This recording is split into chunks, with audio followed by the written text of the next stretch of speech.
Βρισκόμαστε στο μεγαλύτερο νησί της Ελλάδας και αυτές είναι οι Λιθίνες.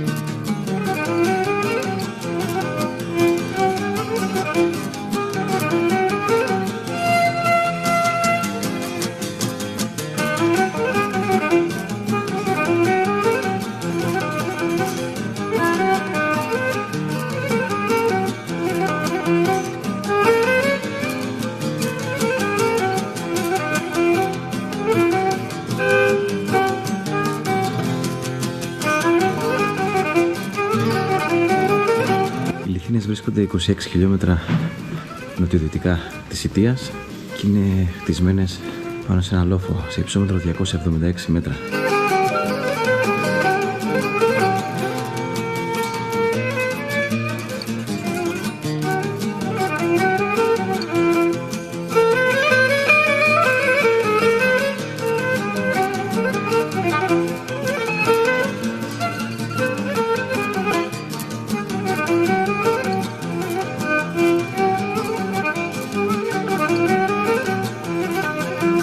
Το χωριό έχει πάρει το όνομά του, σύμφωνα με την παράδοση, από το Λουκά Λιτίνο, ένα ευγενή που έστειλε ο Αλέξιος Κομνηνός το 1182 μαζί με άλλες 11 οικογένειες εδώ στην περιοχή για να συσφίξουν οι σχέσεις με την Κωνσταντινούπολη.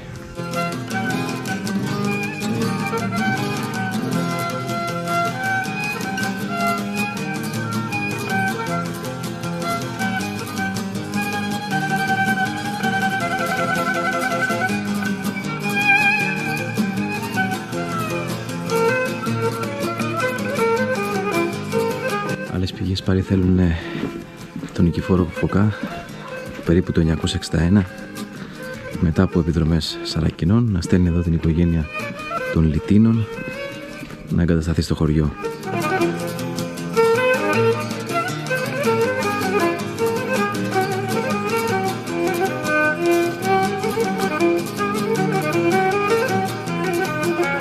Στη μέση του χωριού υπήρχε βενετσιάνικος πύργος, τριόροφος, που εικάζεται ότι άνοικε στην οικογένεια του Φραγκίσκου Βλάχου, καθώς υπάρχει και τάφος στην εκκλησία του Αγίου Αθανασίου που θα πάμε να δείξουμε σε λίγο.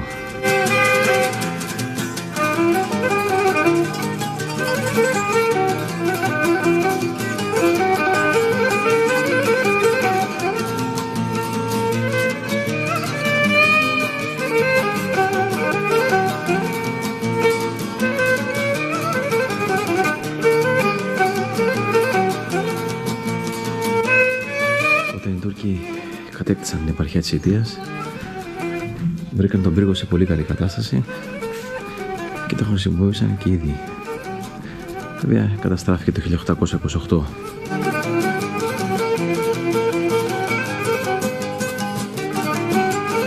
Βρισκόμαστε στην εκκλησία της Αγίας Τριάδας, είναι η κεντρική εκκλησία του χωριού και έχει ακόμα άλλες δύο πολύ σημαντικές εκκλησίες. Πάμε να τις δούμε τώρα.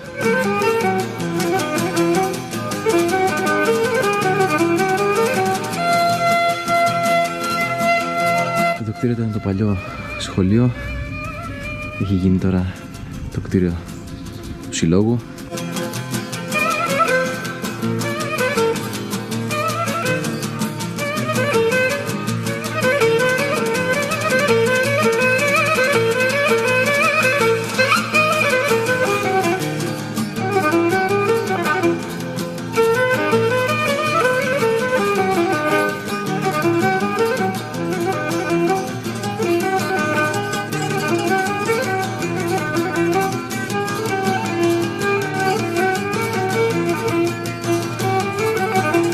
Εδώ βρισκόμαστε στην εκκλησία του Αγίου Αθανασίου.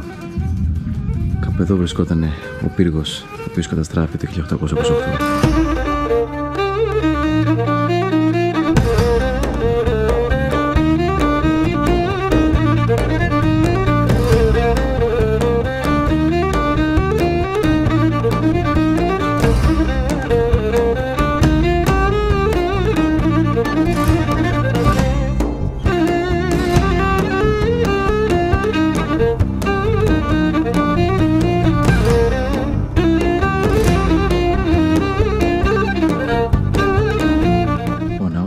Παναγίας των Λιθινών ανάγεται περίπου τον 9ο αιώνα, ενώ οι τοιχογραφίες που υπάρχουν μέσα είναι περίπου το 14ο με 15ο αιώνα.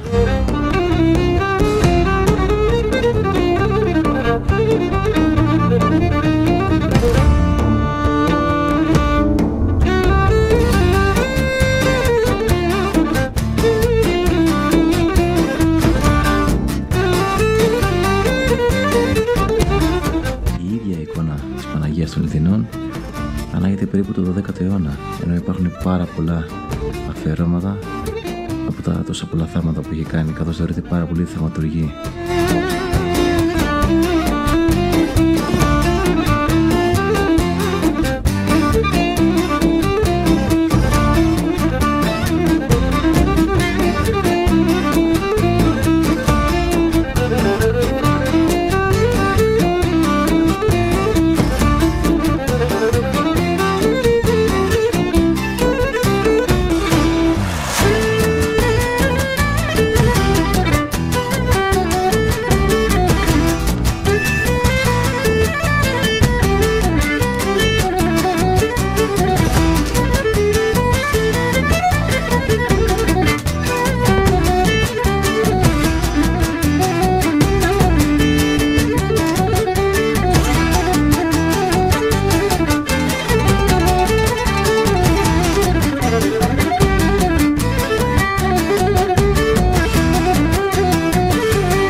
Το χωριό είναι ένας βυζαντινός οικισμός, διατηρηταίος και πανέμορφος.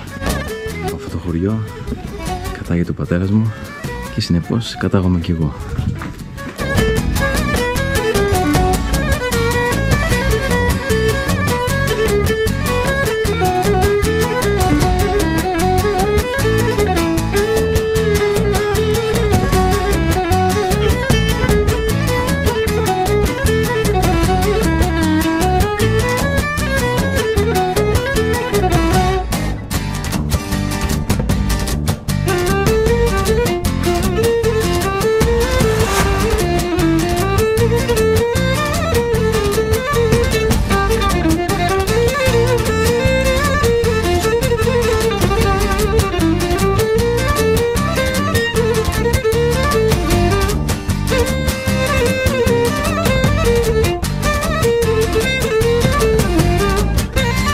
Αν σου άρεσε το βίντεο, κάνε μια εγγραφή στο κανάλι μας στο YouTube, μια κοινοποίηση και ένα like για να ταξιδεύεις και εσύ μαζί μας σε όλη την Ελλάδα αλλά και στη Βόρεια Εύβοια. Μέχρι την επόμενη φορά, να είστε καλά και πάντα ψηλά.